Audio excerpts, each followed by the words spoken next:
left with Kol's parents on that morning not long ago when the three of us arrived, uninvited, on the Manu's shore. The day we hiked to the meadow to meet Kol and his brother Peck. The day I first saw Kol and first learned his name. We hike in silence except for the birds that nest in the grass, fluttering into flight as we shuffle by.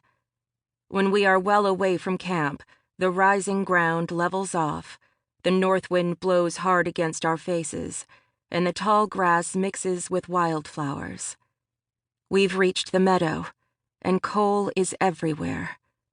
I imagine I see him as he was on that morning when we first arrived, the morning my heart overflowed with insult and contempt. He stood with Peck, watching us approach, and I felt his assessing gaze. Or so I thought.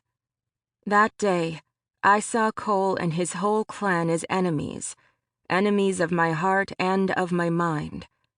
I squint into the wind, and I see him in my memory as if he is standing there now. How little I understood Kol that day. Chev hesitates, looks east toward the mountains, and rolls his spear in his hand. Absent-mindedly, Siri does the same.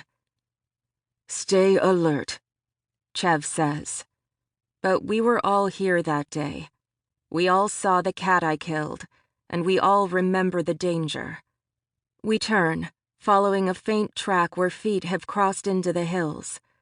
My eyes scan the sky, and I notice fast-moving clouds, blowing down from beyond the snow-capped peaks in the northeast, turning the placid blue into something ominous and wild.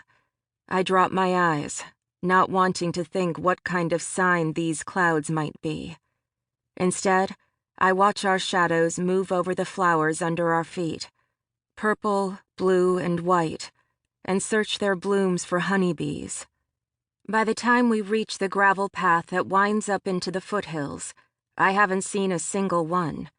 Too cold, I think, as the wind swirls my hair around my shoulders. We climb, hiking higher as the gravel underfoot turns to stone, then to slabs. The path twists as it winds around tall, jutting walls of rock. We arrive at the boulders that form a gate to the alpine meadow where we found the mammoth herd that day. Looking in, the field is as it was, wind-swept and lush, and the pool where the two streams meet remains wide and still. At its edge, caribou and elk graze between tall sedges. But we find no mammoths and no hunting party. Chev continues up the trail, and we follow without comment. I do not always like to let my brother lead. In fact, I rarely do, but today I'm happy to lag behind. I dread each new step forward, not knowing what might be found around each turn. I can think of many things that might detain a hunting party. None of them are good.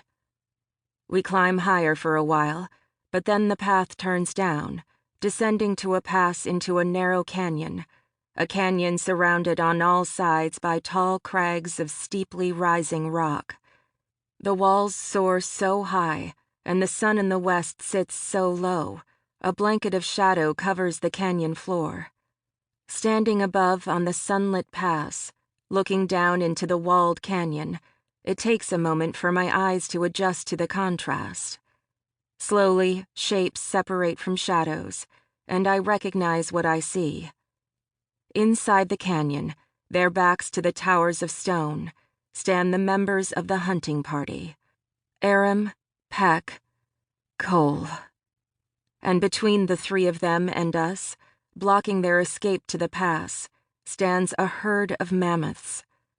They hold still as the rocks that rise behind the hunters. I count 10 mammoths in all. Our vantage point is lit by the sideways beams of the evening sun, stretching our shadows toward the canyon like the fingers of a reaching hand.